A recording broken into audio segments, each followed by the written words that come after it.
देह शिवावर मोई है, शुभ कर्मंते कभू न टरो, शुभ कर्मंते कभू न टरो, न डरो अर सो जब जाए, निश्चय कर अपनी जीत करूं, निश्चय कर अपनी जीत करूं। सूरा सुर पहचाने जो लड़े दिन के हेत, पुरजा पुरजा कट मरे कबू न छाड़े खेत। आप सबन को राधे राधे। तो मेरे ठेठ देहाती चैनल में आप सभी का स्वागत है। तो जैसा कि आप सभी लोग जानते हैं कि हमारा समूचा भारत इस समय आंधी तूफान बाढ़ भूस्खलन जैसी आपदाओं से घिरा पड़ा है। और क्या गांव क्या शहर, यहाँ तक कि वैष्णो देवी, चारों धाम और हमारे द्वारकाधीश हमारे कृष्ण की नगरी यमुना नगरी में भी यमुना नदी ने रौद्र रूप धारण कर रखा है। तो मथुरा और वृंदावन में भी बहुत ज़्यादा बारिश आ रही है, बाढ़ जैसे हालत पैदा हो गए हैं वहाँ पर। और कई सारे घर डूब गए हैं और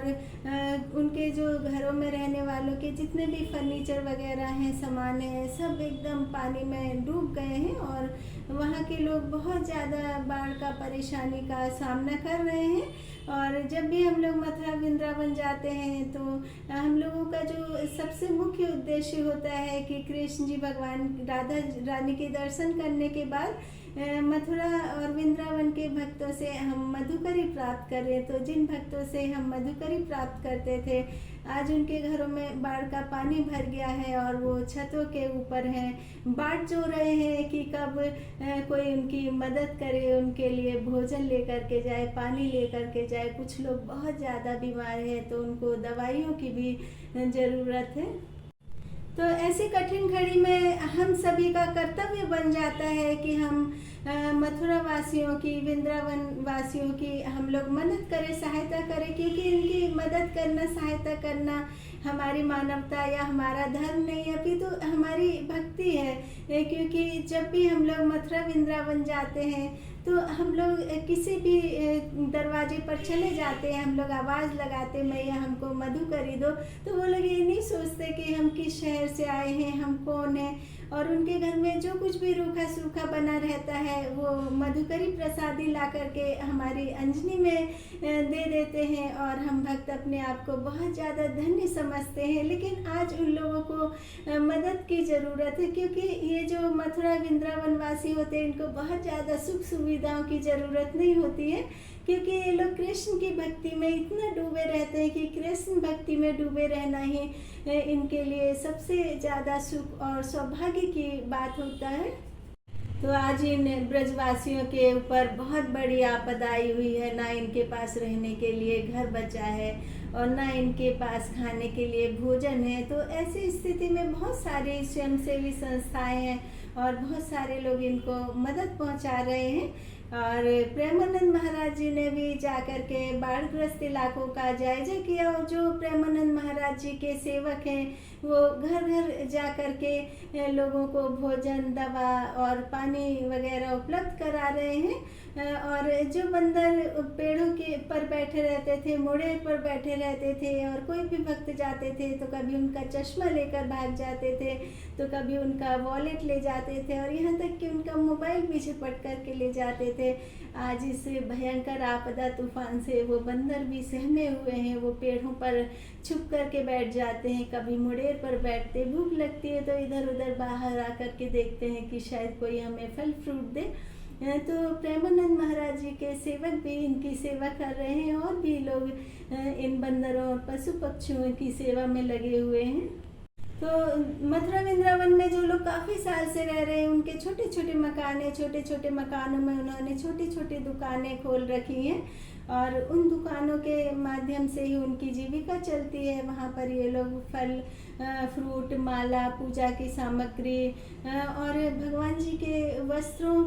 की सेवा करते हैं। उस सेवा के बदले में जो इनको मूल्य प्राप्त होता है उसी से इनके घर की जीविका चलती है। और इस समय ये लोग बहुत ज़्यादा परेशान हैं। तो हम लोगों का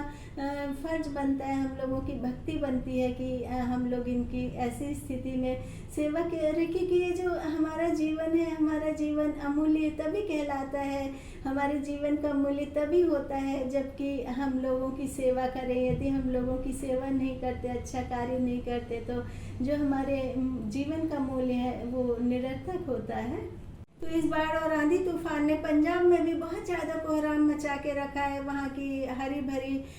फसलें पानी के बहाव के साथ बह गई और लोगों के घर परिवार सारे के सारे पानी के बहाव में या तो फंसे हुए हैं और या तो पानी के साथ ही उनके घर के साथ साथ उनके घर का फर्नीचर, खाने पीने का सामान और यहाँ तक कि देखते ही देखते कई बच्चों के माता पिता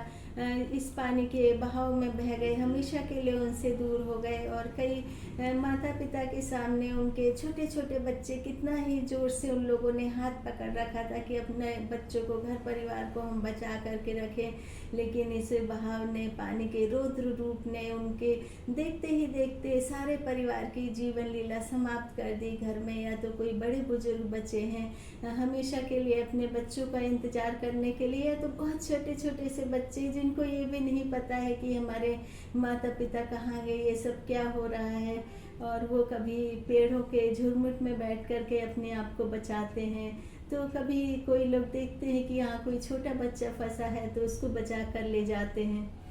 तो बहुत सारे लोगों ने तो पानी के बीच में दिन रात बैठ करके अपनी जान बचाई है। कोई लोग यदि छत के ऊपर हैं तो छत पे पानी का बहुत ज़्यादा तेज बहाव आ रहा है तो कहीं पानी की टंकी पर और कहीं भी किसी स्थान पे रुके पानी का तेज बहाव आया है तो पेड़ों को पकड़ के, मतलब किसी न किसी तरह यही कोशिश रही है कि अपनी जान बचा ले। तो कई लोग तो जान बचाने में कामयाब हो गए, लेकिन कुछ लोग ऐसे भी रहे कि वो लोग अपनी जान नहीं बचा सके। लेकिन पंजाब की मिट्टी में, पंजाब की आबो हवा में कुछ ऐसी बात है कि यहाँ के लोग कितना ही कुछ हो जाए हिम्मत नहीं हारते हैं, बिल्कुल फिर से दोबारा से उठ कर के खड़े हो जाते हैं, वही हिम्मत के साथ में, वही ऊर्जा के साथ में, वही अपने गुरु नानक जी का नाम लेकर। तो पंजाब में 1988 में इस तरह की बाढ़ आई थी, लेकिन इस समय जो बाढ़ है, कहर है, जो बर्बादी है, बहुत ज़्यादा भयंकर हुई है और कई सारे लोग अभी भी बाढ़ में फंसे हुए हैं, अपने घर में भूखे प्यासे बैठे हुए इंतजार कर रहे हैं कि कब बाढ़ का पानी रुके, हम कब अपने घर की सफाई करें, कब हम अपने घर में एकदम रोज़मर्रा की तरह ज़िंदगी व्यतीत करें। तो यहाँ पर मदद के लिए 70 से भी ज़्यादा नावें लगी हुई हैं और जो भी स्वयंसेवी संस्थाएं हैं, आम नागरिक लोग इनकी बहुत मदद कर रहे हैं और दैनिक उपयोग आने वाली वस्तुएं, भोजन, पानी, और कई लोग बहुत ज़्यादा बीमार हैं तो उनके लिए दवाएं उपलब्ध कराई जा रही हैं और पशु भी कई दिनों से भूखे प्यासे हैं तो उनके लिए भी भोजन की व्यवस्था की जा रही है।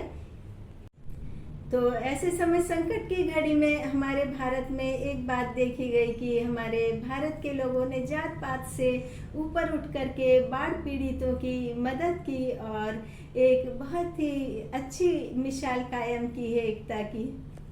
तो भारत में जितने भी गुरुद्वारे हैं तो गुरुद्वारों में लंगर सेवा की जाती है और इस समय पंजाब में भयंकर आपदा आई हुई है, लोगों के घर परिवार डूब गए हैं, खाने के लिए भोजन नहीं है, अपने परिवार के लोग उनसे बिछड़ गए हैं और इस आपदा में भी उन्होंने अपना हौसला नहीं खोया है और अपना घर परिवार देखने से पहले जितने भी सिख समुदाय के लोग हैं गुरुद्वारे में जाकर के गुरुद्वारे की साफ सफाई की और वहाँ पर लंगर सेवा की। तो पंजाबियों में जो हौसला होता है सिख समुदाय में, वो हौसला बहुत ज़्यादा होता है क्योंकि ये लोग अपने बारे में बाद में सोचते हैं और अपने से पहले दूसरों के कष्टों और दुख तकलीफ के बारे में सोचते हैं।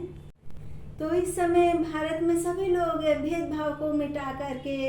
क्या दुश्मनी है, क्या राजनीति, सब कुछ भूल करके, जितनी भी हमारे देश में आपदा आई है, परेशानी आई है, सब मिलजुल करके इसका सामना कर रहे हैं और लोगों की सेवा कर रहे हैं क्योंकि ये बहुत ज़्यादा मुश्किल की घड़ी है। क्योंकि इंसान के घर छिन जाए, उसके पास पैसा ना रहे, कुछ भी ना रहे, लेकिन एक माता पिता के सामने उनके बच्चे पानी के बहाव में बह जाते हैं, वो रोक नहीं पाते, बच्चे को बचा नहीं पाते और छोटे छोटे बच्चे अपने माता पिता का हाथ पकड़ के जा रहे हैं और माता पिता से हाथ छूट जाता है और उनके माता पिता नहीं बचते, वो अनाथ हो जाते। तो इस समय की जो स्थिति है बहुत ज़्यादा भयंकर स्थिति है, बहुत ज़्यादा दयनीय स्थिति है और सभी लोग यही प्रार्थना करते हैं कि जो स्थिति इस समय पर है वो स्थिति कभी भी ना आए।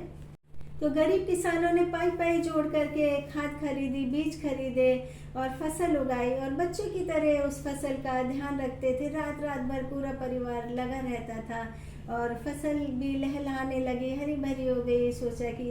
ये जब फसल कटेगी तो हमारे बच्चों की फीस चली जाएगी। किसी ने सोचा कि हमारी बेटी की शादी है तो बेटी की शादी अच्छे से हो जाएगी। तो लोगों ने अपनी ज़रूरतों के हिसाब से सपने देख रखे थे, लेकिन ये जो बाढ़ है, आपदा है, एक बार में ही उनके सारे सपने बहा करके ले गई। गरीब किसानों के हाथ में कुछ नहीं रहा, उनका दिमाग शून्य हो गया, उनके सोचने समझने की जो वो शक्ति है वो ख़त्म हो गई। उनके बदन में पहने हुए बस कपड़े रह गए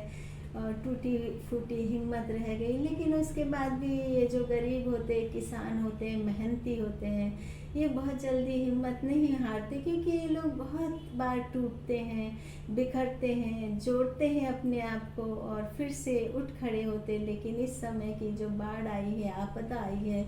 लोगों को खुद को समेटने में, सबको जोड़ने में बहुत ज़्यादा मुश्किल होगी। लेकिन हम लोग सब मिलकर के भाई